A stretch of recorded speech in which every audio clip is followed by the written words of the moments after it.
Hello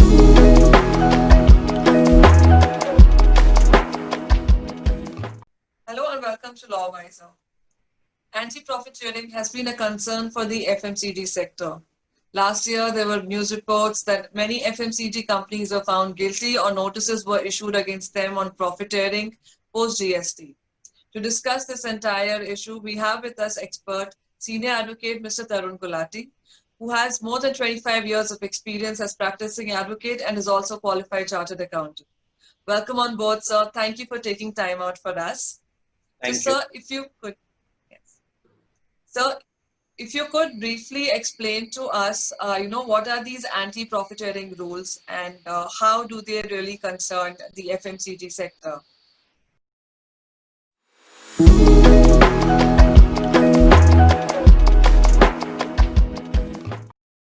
Anti-profiteering provisions have been engrafted in the CGST Act under Section 171 of the Act.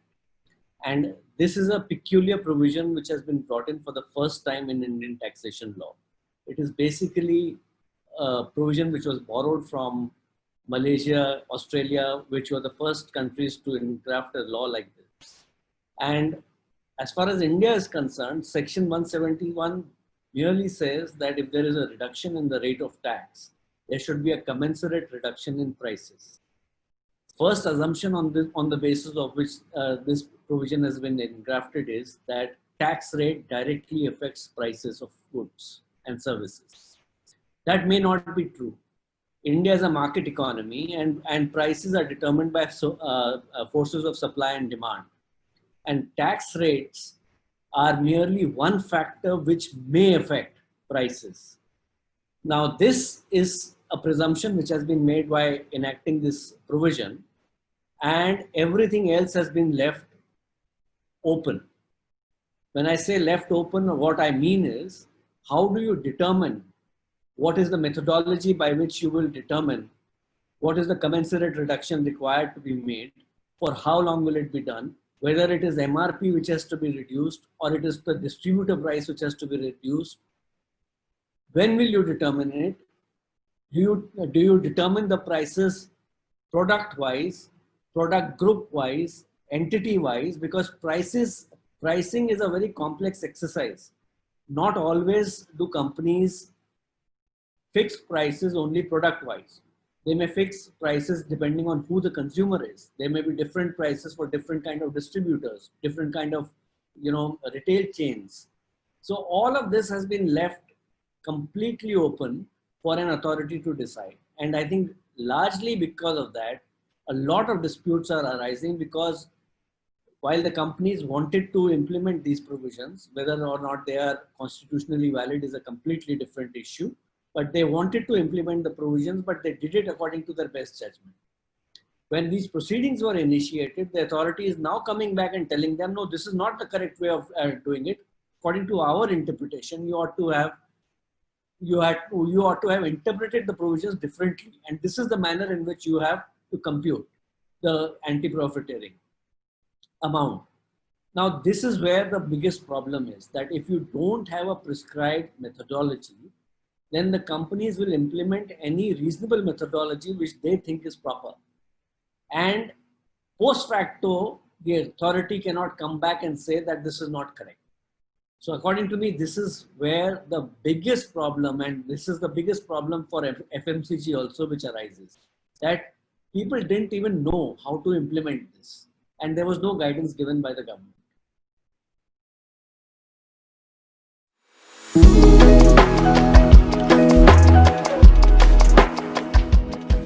Challenge, of course, has been made both to the section as well as to the rules, and also to the orders passed by the National Anti-Profiteering Authority. One of the basic challenges, of course, is on the constitution of the authority itself. Supreme Court has been saying that when these kind of quasi-judicial authorities are formed, there has to be a judicial member. There is no judicial. These are authorities manned all by bureaucrats or by tax officers. There is no judicial member at all. That's one part.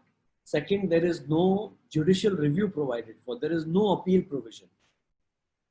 So, there is no judicial review, there is no judicial application of mind. So, this is one part. Second, as I said earlier, that there is no methodology prescribed. Supreme Court again has said in many cases that in the absence of a machinery provision by which uh, the prescription is made as to how you will compute a particular tax, in the absence of that, the provision itself becomes liable to be struck down for the lack of methodology. The third ground is possibly excessive delegation, that everything has been left to the authority without providing any guidance.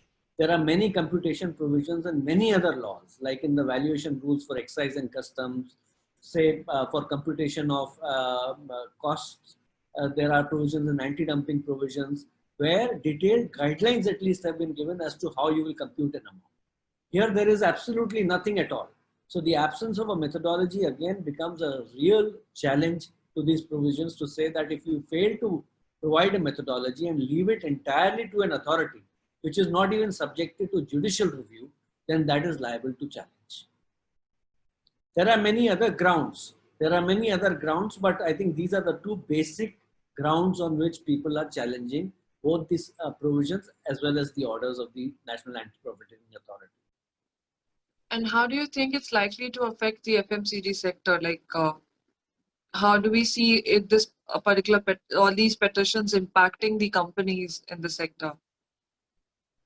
So today, as we see the orders which have been passed by the authority, many FMCG companies, the top FMCG companies have been ordered to pay hundreds of crores as profiteering amounts.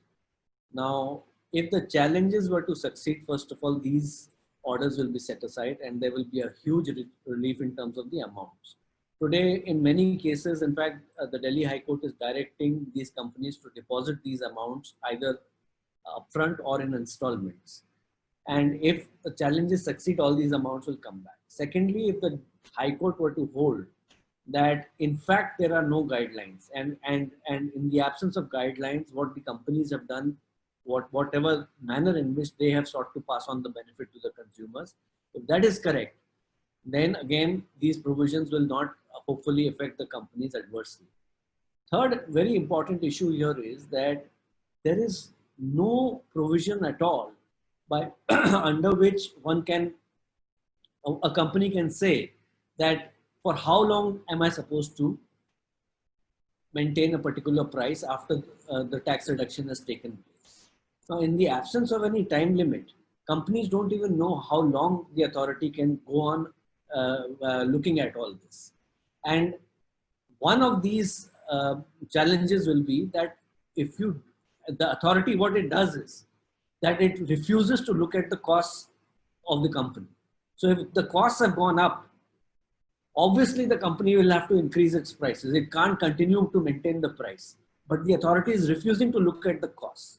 Now, if the High Court were to hold in favor of these companies, at least the right to change the price will be resurrected as far as the companies are concerned. And that's a very important part of what the High Court will have to deal with.